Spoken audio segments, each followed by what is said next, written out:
Let's begin part 2 in April with Mortal Kombat X. Now, I've never been that crazy into Mortal Kombat, but I enjoyed the 2009 reboot with the story and just like the crazy ways it did that. This one was a little bit of disappointment in that story front. It wasn't as crazy, and it kind of made this weird mythos for the whole reboot that happened back then. Not that it's necessarily bad, it had some moments, and the gore is especially fun, and some reimaginings of the characters is interesting to say the least. It's not a bad game. I found it a fun fighting game, but fighting games aren't really just my thing, and neither is Mortal Kombat. But for what it was still interesting to say the least. Next, we have the completion of Broken Age. Act 2 came out this year, and so did the whole complete set that came out for the PS Vita and PS4. Now, I enjoyed the first part, and I was super excited to get into Act 2.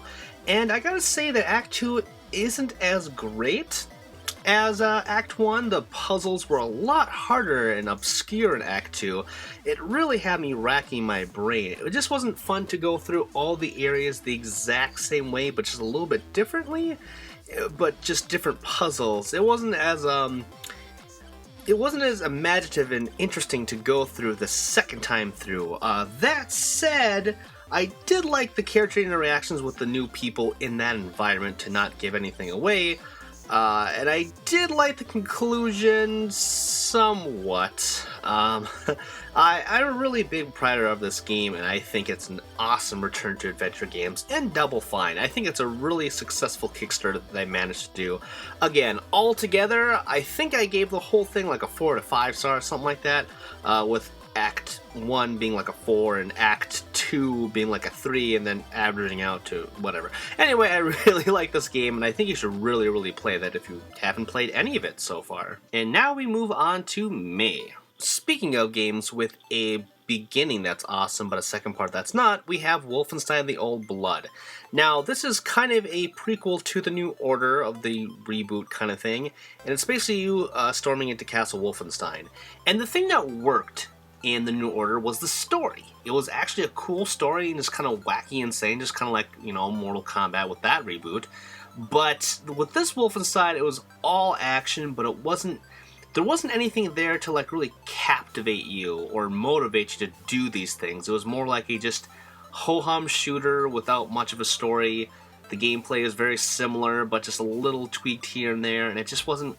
Nothing really made me want to keep on going. I played about maybe half of it, then I'm like, you know what, I got other things to do with The Witcher coming out soon, so let's meander onto Magicka 2, which is a game that I didn't play until it was PS Plus a couple months ago, and I actually liked it. I didn't play when it first came out, but it's a nice little enjoyment, and I'm kind of glad that I maybe have passed on it back then, just because, you know, free games are awesome. And hopefully to those that got it with their free games, I suggest you check it out. Now, the spell incantations are a little bit complicated, but once you get like the down pat of like the combo system, and if you have a friend especially, either by your couch or online, it works pretty well. It's just a kind of a nice Diablo top-down kind of punch monsters with the magic kind of game. What else do I need to say about it? It's just kind of weird and wacky and just a little complicated, but still fun. Here's another wacky game that came out of nowhere that was a lot of fun as well. And we got Splatoon ending off May with a bang. Not only is the game fun, it just proves that Nintendo still has it. They can make their own new IPs in this day and age and actually have it sell well.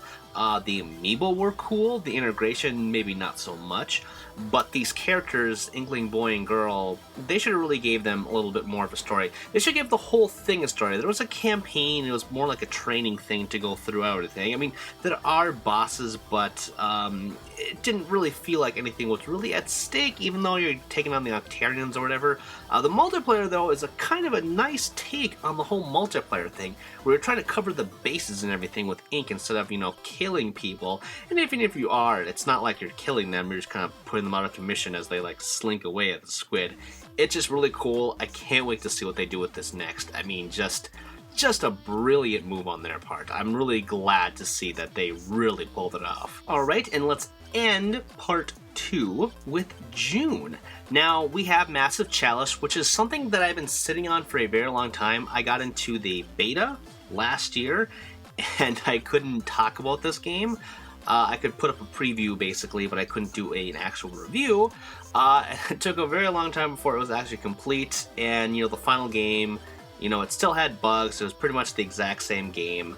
The problems that I had with it in the preview are the same thing that was there, which was like a cool, XCOM type RPG with Double Fine's flavor, but there wasn't a story, and there wasn't any kind of like motivation to keep going, where, you build these kingdoms and this castle and you're trying to vanquish this plague thing that's coming after you, and when your guys die, there's like no progression. I mean, you build up these characters, they die, you can pass on some traits if they have kids, but it's just this whole weird balance. It's not so much about winning as it is surviving, which is cool. Again, it's a sound mechanic, but it just felt so like repetitive, more so than a lot of other games, since it didn't have much of a backing, And there's 2 other RPGs I'm not going to spend much time with, because I did review them. First we have Lord of Magna, Made in Heaven, which is a strategy RPG, and the next one is Operation Abyss, New Tokyo Legacy. Now there's 2 games I got for review, very, very subpar RPGs, one for the 3DS, one for the PS Vita. You can read my thoughts on them in my reviews. I don't think very much highly, and looking back at them, it's like they had some good ideas, but it was very clunky in the way that they were designed. So let's just move past those. The same can be said for Lego Jurassic Park. It is another Lego game. It combines the new movie with the old movies, which is cool, and I love having like the dialogue be voiced in these Lego characters, but like the audio quality, they basically just took it from the movies, not even enhanced them. It just, you can hear like the noises in the background. It just feels very, very low quality and just kind of a weird mashup of stuff. The gameplay is Lego. It's fun to play with people. Playing with dinosaurs is kind of cool. Again, Lego is Lego. Not bad, not great, just kind of somewhere in the middle. I don't know much to say about it. Let's end part 2 on a higher note with Batman Arkham Knight. Now, this one was... It should have been in my top 10. It really should have. I loved Arkham City, but the problem with Arkham Knight is that it's too much of Arkham City, and they get rid of a lot of stuff that worked with Arkham City. They keep on going back. It just feels not fresh anymore. The city may be beautiful, maybe huge and bigger, and they have the Batmobile, which is another big problem, where half the game is you as Batman, the other half is the tank, maybe a little less than half. But still, the tank stuff is so dumb. There's like tank stealth missions, which is super stupid. There's like platforming with the Batmobile, which is weird. There's like this really, really shitty boss that you have to fight with this Batmobile way towards the later half of the game.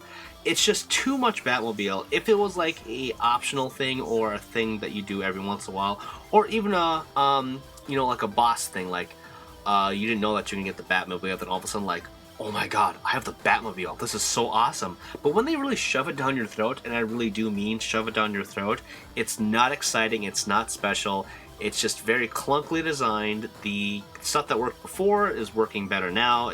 Batman moves faster, he looks better, he has the same moves more or less, but he's going through these all things, he's doing these same plot lines.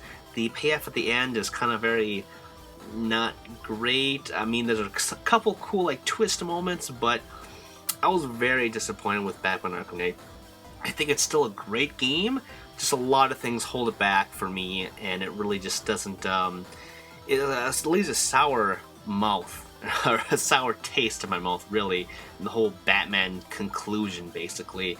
Again, it's a good game. I think I gave it a 4, actually. Maybe a 3.